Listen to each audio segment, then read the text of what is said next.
बात है, इसमें कुछ चीज़ों को ध्यान रखें। ये आज कोई घोटाला नहीं हुआ।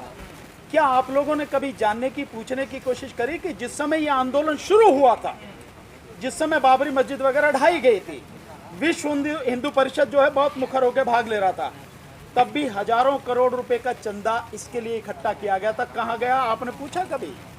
आप में से किसी ने नहीं पूछा। आपको पूछना चाहिए कि हम पर तो आरोप लगते रहते हैं। नहीं, ठीक है, वो कह रहे हैं, वो उनका काम है कि आरोप लगते रहें। आप इस बात को पूछिए कि वो पैसा कहाँ गया। दूसरी बात, इससे कहीं बड़ा घोटाला था।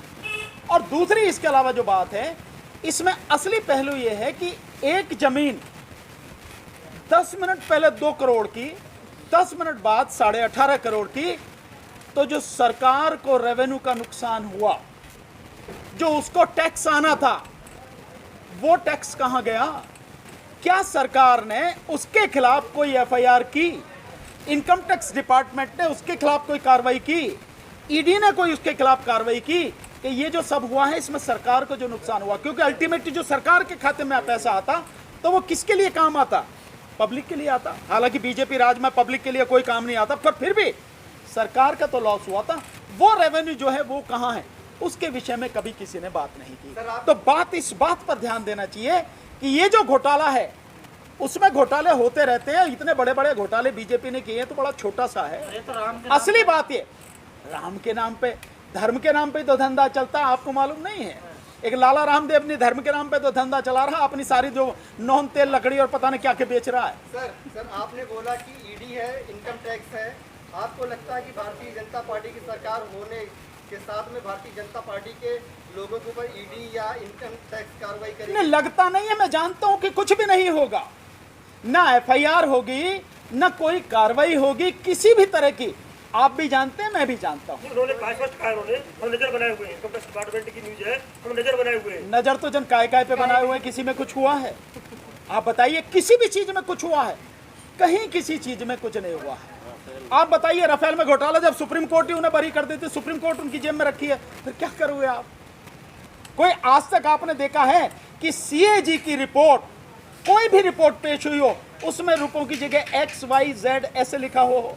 लेकिन राफेल के मामले में जब सुप्रीम कोर्ट ने रिपोर्ट मांगी तो उसमें XYZ लिखा था। रुपए क्यों नहीं लिखते आप? उसकी कीमत क्यों नहीं लिखते?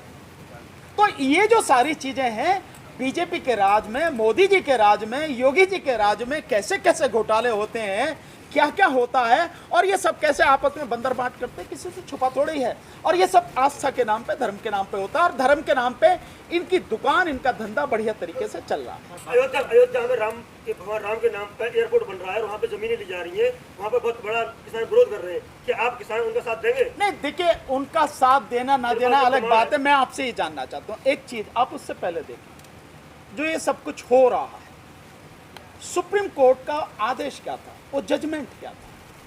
वो जो जजमेंट है सुप्रीम कोर्ट का, करीब 1200-1300 पेज का, क्या उसमें सुप्रीम कोर्ट ने ट्रस्ट को ये अधिकार दिया है कि वो कोई जमीन खरीदे और उसके बाद में ये सारी चीजें करे? कहीं दिया है? नहीं दिया है। मेरी बात सुनिए आप।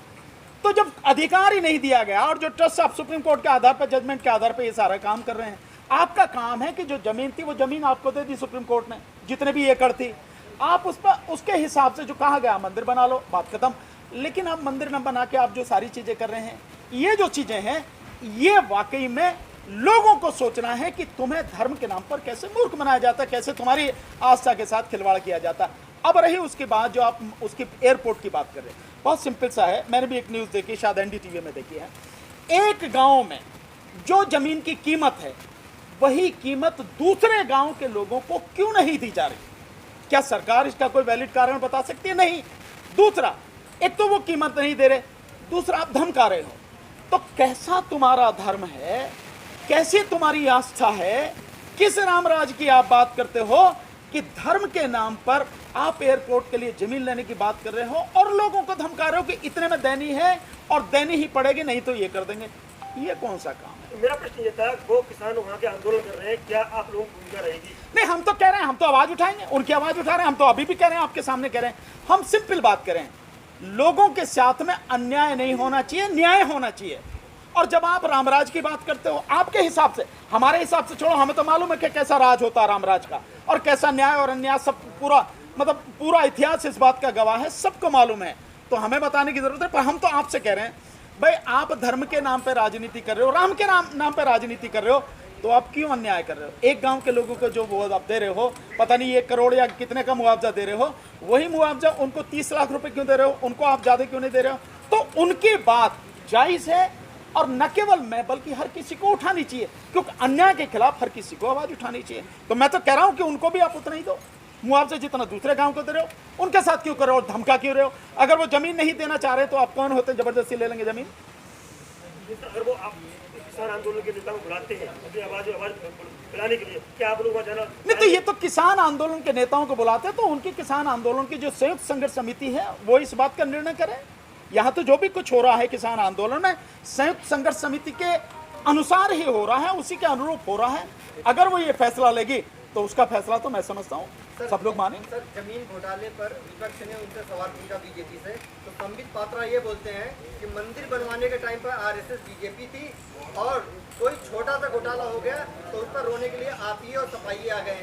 मैं तो यही बात सिंपल से कह रहा हूँ, जो सवाल आज इस पे उठा रहे हैं, ये सवाल उठाना गलत नहीं है, आस्था के साथ लोगों के खिलवाड़ हुआ है, पर मैं आप इससे अलग बात कर रहा हूँ। मैं कह रहा हूँ कि जब इतना बड़ा पैसा जो चंदा इकट्ठा किया गया था, हजारों करोड़, आपने उस पर सवाल नहीं उठाया, वो कहाँ गया? तो आप समझ सकते हैं कि इनका तो काम है, इनका तो धंधा है, इतने पैसे चट्ट कर गए, ये छोटी मोटी चीज क्या है?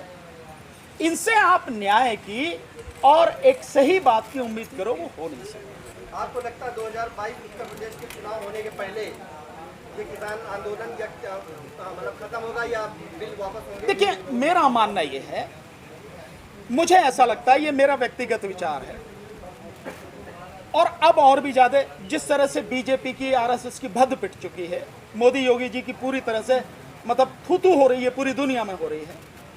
मैं ये मानता हूं कि उत्तर प्रदेश के चुनाव में जाने से पहले मोदी सरकार इस किसान बिल को वापस लेगी, जो तीनों किसान बिल है, ये मेरा मानना है।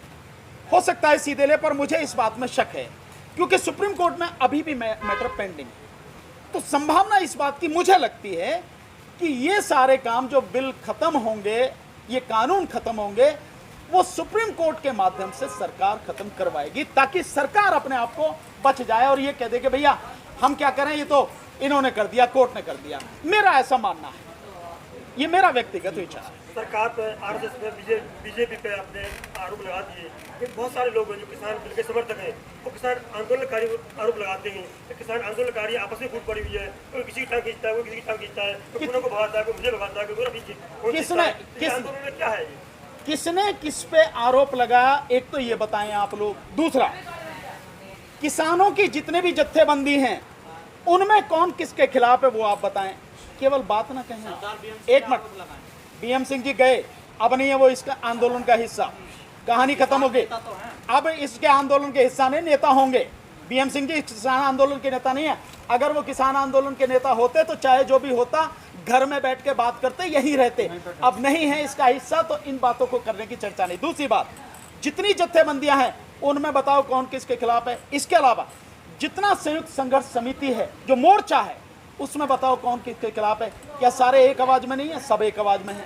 जो फैसला होता है संयुक्त संघर्ष समिति का, वही सब लोग मानते हैं और लागू करते हैं। रही इसकी बात, बीजेपी, ये सब बीजेपी और आरएसएस की चाल है कि आपस में बताओ भैया इनमें बहुत फूट है, उससे कहीं ज्यादा फूट तो आपको नजर नहीं आ रही योगी में और मोदी में? 3 दिन पड़े रहे। योगी और मोदी में जो फूट है, क्या नजर नहीं आ रही? क्या तनातनी है, वो नजर नहीं आ रही। लेकिन उसे नहीं बताएंगे, बताएंगे किसानों की।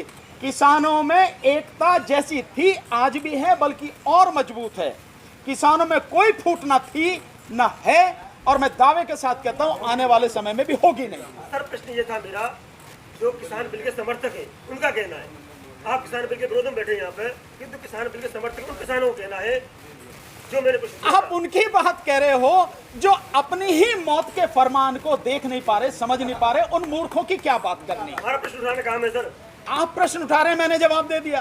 भाई, जिसको अपनी मौत नजर नहीं आ रही, अपनी आने वाली पीढ़ी की बर्बादी नजर नहीं आ रही, उनकी आप बात कर रहे हो। और जिनकी आंखों पे अंधभक्ति के चश्मे इतने मोटे पड़े हुए हैं, जिन्हें कुछ दिखाई नहीं दे रहा, तो उनकी बात क्या करनी है? आप बात करो एक सफल, एक जो समझदार लोग हैं, जो कानून के जानने वाले लोग, सुप्रीम कोर्ट में, आप सुप्रीम कोर्ट में जाइए, सुप्रीम कोर्ट के जो अधिकतर एडवोकेट हैं वो इन कानूनों के विरोध में और चाहते हैं खत्म हो। हाई कोर्ट में जाइए आप, हैं कितने वकील आपके साथ आए? क्यों नहीं आते? कितने वकील? अब मेरे से क्या पूछते हो? आप तो रिकॉर्ड करते रहे हैं, जत्थे के जत्थे यहाँ वो आते रहे हैं, एडवोकेट यहाँ आते रहे हैं। एडवोकेटों की आप मुझे बताइए कि जब शुरू ये आंदोलन हुआ उस समय भारत के इतिहास में पहली बार देश की सुप्रीम कोर्ट के जो अध्यक्ष हैं उन्होंने लिखित में समर्थन किया किसान आंदोलन का। जो हमारी सबसे बड़ी संस्था है बार काउंसिल ऑफ इंडिया, उसने समर्थन किया। जो दिल्ली की बार काउंसिल है दिल्ली, उसने समर्थन किया। जितनी भी छोटी छोटी बारें हैं, डिस्ट्रिक्ट बार है, उन सब ने मिलकर समर्थन दिया। लिखित में समर्थन है। और भी कुछ चाहोगे? और मैं यहाँ पढ़ाई रहता हूँ, हर समय आंदोलन में साथ रहता हूँ। कितने वकील आते हैं गाजियाबाद से, मेरठ से, यहाँ से, हरियाणा से, पंजाब से, हाई कोर्ट से, सुप्रीम कोर्ट से, कितने वकील आते हैं और वकील लगातार मुकदमा लड़ रहे हैं। किस बात की चिंता? लेकिन